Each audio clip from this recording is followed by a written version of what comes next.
Una vez que atraviesa esas 5 barreras, una vez que ingresa la bacteria, al ingresar puede ser un material extraño, entonces va a dar respuesta inflamatoria. ¿Qué significa? Que va a haber producción de bacterias, y al ver producción de bacterias se va a producir en los vasos capilares una dilatación. Va a empezar generalmente en estos casos, como los tejidos están dañados, se va a incrementar en el flujo sanguíneo, principalmente se va a liberar la histamina. Y esta histamina empieza a producir una permeabilidad capilar. Por eso se va a producir el edema. Las bacterias, como se multiplican, van a empezar a aparecer los leucocitos. ¿Y qué hacen los leucocitos? Son células fagocíticas que engloban a las bacterias. Pero como tanta es la cantidad de bacterias, entonces las bacterias van a empezar a producir una enzima que es la proteasa, que va a producir la lisis de los leucocitos. O sea que va a haber muerte de bacterias, va a haber muerte de los leucocitos, el pH se acidifica. Pero tenemos nosotros defensas como los macrófagos. ¿Y qué hacen estos macrófagos? Van a englobar a los leucocitos muertos y a las bacterias. Por lo tanto, empieza su mecanismo principalmente inmunitario. Y cuando generalmente se da esta respuesta, ¿qué vamos a tener? Los síntomas clásicos de un proceso inflamatorio. Dolor, calor, rubor y edema, que hemos explicado. Dolor, hay dolor. Calor, porque está lesionado. Rubor, se torna generalmente eritematizado. Y se hincha, va a estar el edema. Entonces, cuando se dan los síntomas clásicos de un proceso inflamatorio, ¿qué es lo que vamos a tener? La fiebre. ¿Y qué es la fiebre? Es la respuesta más común del proceso inflamatorio, que está sujeto principalmente frente a estímulos tanto físicos como químicos. ¿Y estos dónde son llevadas esta respuesta? Al centro termorregulador del hipotálamo. ¿Y cuál es el mensaje que manda? Fiebre. Y aquí generalmente va a haber un aumento de anticuerpos y proliferación de las células T. Entonces, debido a estos factores, generalmente es importante determinar, como hemos visto los factores inespecíficos, ahora veremos los factores específicos, que están relacionados principalmente con la inmunidad. Aquí vamos a hablar sobre resistencia e inmunidad. Sé que ustedes han llevado en la materia de inmunología, pero aquí solo vamos a hacer una inmunología aplicada para ver cuál de los tipos de inmunología, porque no vamos a ver la vía alterna, la vía clásica que ustedes han visto en la materia. Pero previamente tenemos que definir qué será la inmunidad. La inmunidad es la propiedad que tiene el huésped de ofrecer resistencia ¿contra qué? Contra agentes infecciosos específicos. Y esta inmunidad, que generalmente es una resistencia que tiene nuestro organismo, porque estamos hablando del hombre, tenemos varios tipos de inmunidad. Una inmunidad natural y una inmunidad adquirida.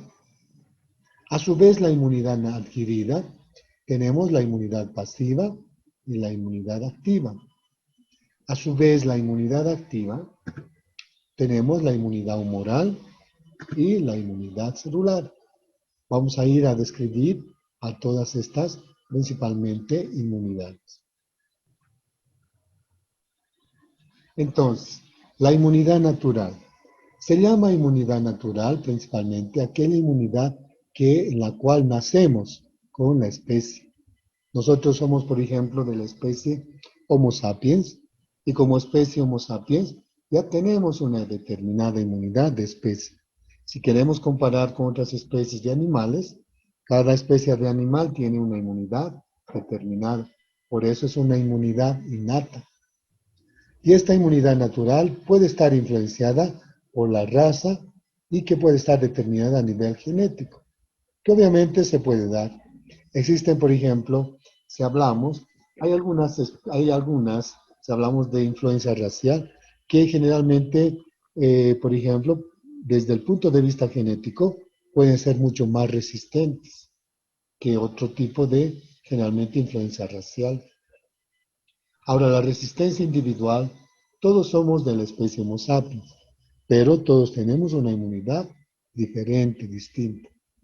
Podemos poner un ejemplo de dos individuos que fenotípicamente son idénticos, como los gemelos, y genotípicamente son diferentes. Por más de que los padres, si tienen unos hijos gemelos, por más de que los padres los vistan de la misma, con el mismo color de ropa, les den la misma alimentación y igualito cada uno tiene su resistencia individual. También esta inmunidad natural está determinada por la diferencia de edades. Entonces podemos decir, ¿qué edades son más susceptibles?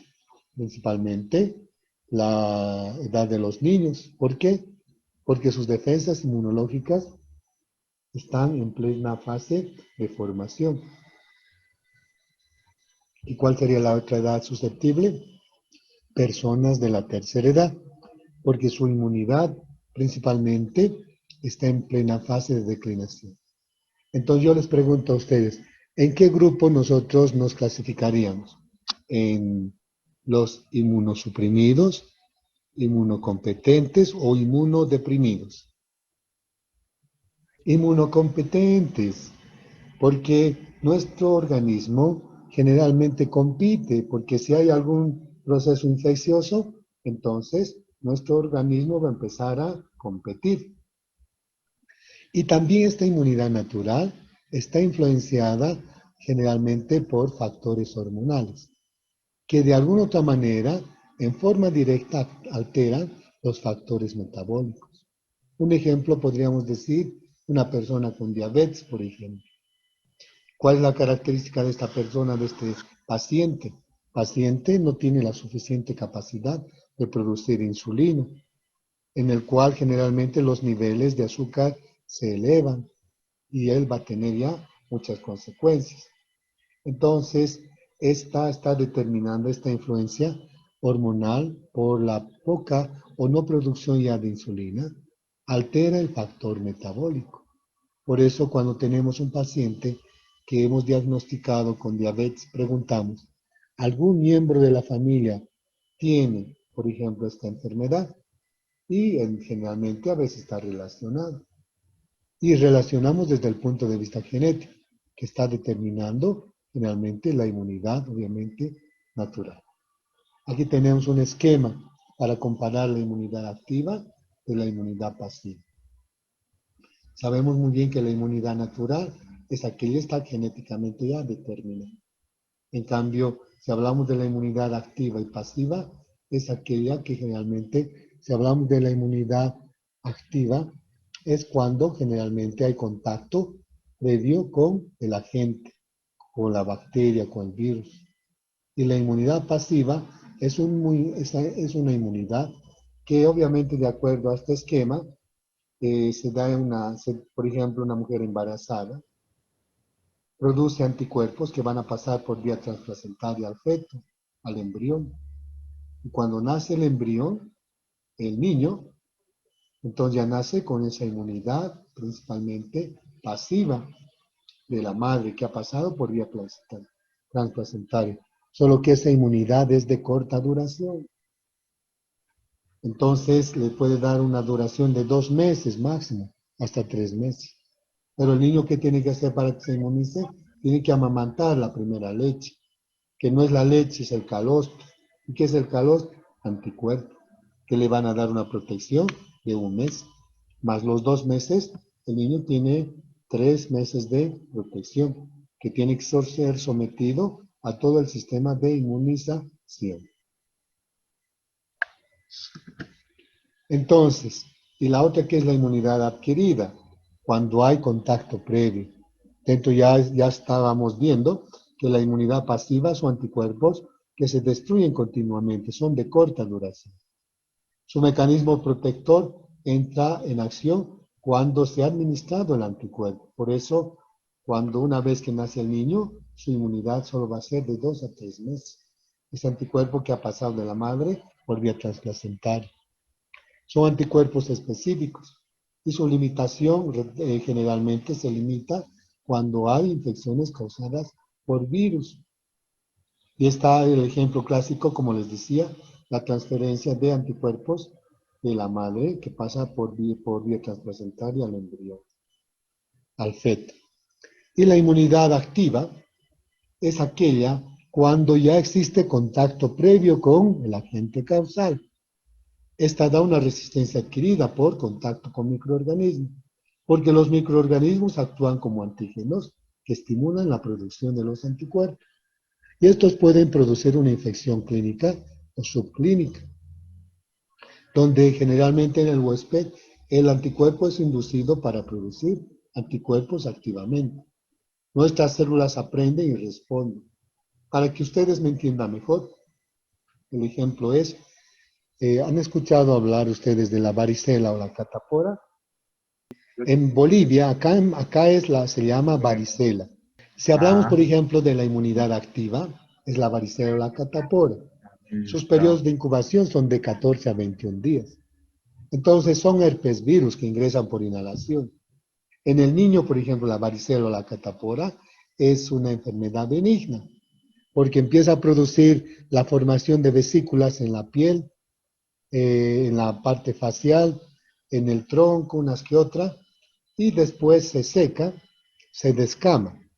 Entonces, ese virus que ha ingresado por inhalación, ¿dónde se va a ubicar? En los ganglios dorsales. A todos aquellos que nos ha dado varicela o catapora, nos da inmunidad de por vida. ¿Y dónde están los virus? En nuestros ganglios dorsales. Si el paciente altera o si su inmunidad baja, estos mismos virus que están latentes se van a activar y van a producir el herpes zóster. ¿Qué es el herpes zóster? Son vesículas que solo atacarán principalmente a zóster significa zona, la mitad del cuerpo. Entonces, cuando las defensas inmunológicas bajan. Y a esta inmunidad activa, como ejemplo, tenemos la varicela o la catapora. Cuando lleguemos nosotros a estudiar en la parte de virología, vamos a ver que la varicela o la catapora determina una inmunidad activa. A su vez, la inmunidad activa se subdivide en dos, la inmunidad humoral y la inmunidad celular. Y si hablamos de la inmunidad humoral, es cuando existe una producción activa de anticuerpos. O sea, nuestro organismo empieza a producir anticuerpos. Y al producir anticuerpos, ¿qué van a hacer?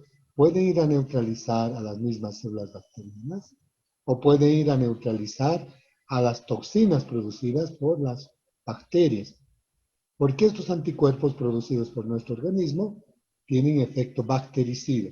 ¿Y qué significa bactericida? Van a ir a matar van a romper a la célula bacteriana. Como su efecto, ¿cuál será? Primero preparan, aglutinan, fagocitan, opsonizan y destruyen. En este caso, especialmente, si nosotros estamos hablando especialmente de estos anticuerpos, la producción de anticuerpos se transforma en los individuos gamma globulina, con una deficiencia que tienen deficiencia de las células B y las células T. Si nosotros observamos este esquema, el organismo prepara frente al estímulo del antígeno y que van a ir a destruir obviamente a las bacterias, a nivel de la bacteria o también a nivel principalmente de las toxinas que produce la bacteria. Y la inmunidad celular es aquella principalmente que va a dar respuesta especialmente inmunitaria. Para que ustedes me entiendan mejor esta parte, es principalmente cuando nuestras células linfoides, que son complejas, empiezan a reconocer material extraño. Por ejemplo, si el paciente es alérgico a la penicilina y nosotros inyectamos o suministramos, o no se ha preguntado, entonces, ¿qué va a tener? Reacciones. Va a haber una reacción inflamatoria primero. Va a haber una anafilaxis, dificultad de respirar. Se van a activar los macrófagos y luego se va a producir la reacción de hipersensibilidad. ¿Cuál sería? Dificultad de respirar. ¿Y qué tenemos que hacer en este caso? Utilizar un bloqueador generalmente que vaya a bloquear especialmente el efecto de la penicilina. O podemos nosotros utilizar, podemos ver otro ejemplo, cuando uno es picado o es mordido por los ofidios, por una serpiente, entonces nuestra célula reconoce y se va a dar generalmente el mecanismo de la diseminación. Y para que nosotros neutralicemos, utilizamos los sueros antiofídicos. Y es por esa causa, en la inmunidad celular, empiezan a reconocer las células cebadas, las células estrelladas. Aquí, por ejemplo, comparamos, en el caso, por ejemplo, de la inmunidad humoral, que los anticuerpos, que generalmente son producidos por nuestras células, van a empezar a producir para ir a matar a la bacteria como factor bactericida o van a ir de alguna otra manera a neutralizar las toxinas producidas por las bacterias. En cambio, la inmunidad, especialmente celular, es porque generalmente estos macrófagos activados se van a caracterizar principalmente porque responden frente a los procesos generalmente de las alergias o principalmente frente a los procesos más que todo de la alergia o de la hipersensibilidad. Lo más importante en esta parte de inmunidad, no necesitamos entrar más a lo más profundo, porque a lo más profundo ustedes ya han visto. Lo importante en esta parte es que ustedes reconozcan cuándo se da una inmunidad natural, una inmunidad adquirida pasiva, y si generalmente tenemos la adquirida, de alguna otra manera, cuál va a ser principalmente la adquirida, si la inmunidad pasiva, la inmunidad activa, a su vez la inmunidad activa, principalmente con inmunidad humoral o inmunidad principalmente celular.